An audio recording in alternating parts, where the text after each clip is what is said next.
Modern English অনুযায়ী parts of স্পিচগুলো হলো noun, pronoun, verb, adjective, adverb, preposition, conjunction, determiner এবং interjection. এখানে noun হচ্ছে নাম শব্দ। পৃথিবীর যে কোনো কিছুর নামকে আমরা নাউন বলবো। প্রোনাউন হচ্ছে নামের পরিবর্তে আমরা যা ব্যবহার করি বা যেই শব্দগুলো ব্যবহার করি সেটা। ভার্ব হচ্ছে যে শব্দগুলো একটা সেন্টেন্সে নাউন বা প্রোনাউনের স্টেট বা পজিশন নির্দেশ করে। তারপর আছে অ্যাডজেক্টিভ। অ্যাডজেক্টিভ হচ্ছে যেই শব্দগুলো নাউন বা প্রোনাউনকে মডিফাই করে। মডিফাই মানে কোনো কিছুকে স্পষ্ট করে তোলা বা অতিরিক্ত তথ্য দেওয়া। যেই শব্দগুলো নাউন বা প্রোনাউনের দোষ, গুণ, অবস্থা, পরিমাপ, সংখ্যা প্রকাশ করবে সেগুলোকে আমরা অ্যাডজেক্টিভ বলবো। এরপর অ্যাডভার্ব।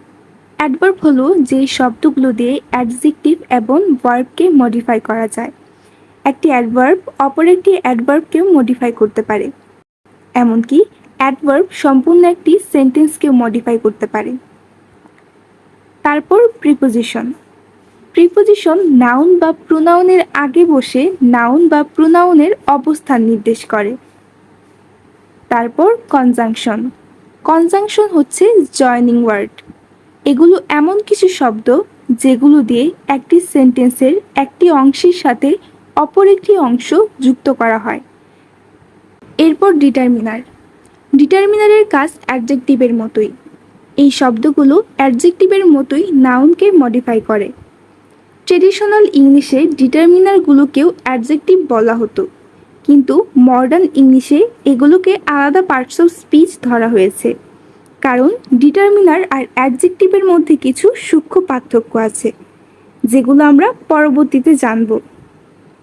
এবং সব শেষে আছে ইন্টারজেকশন। ইন্টারজেকশন মানে এমন কিছু কিছু শব্দ যেগুলো দিয়ে তীব্রভাবে আবেগ, উত্তেজনা বা অনুরাগ প্রকাশ পায়।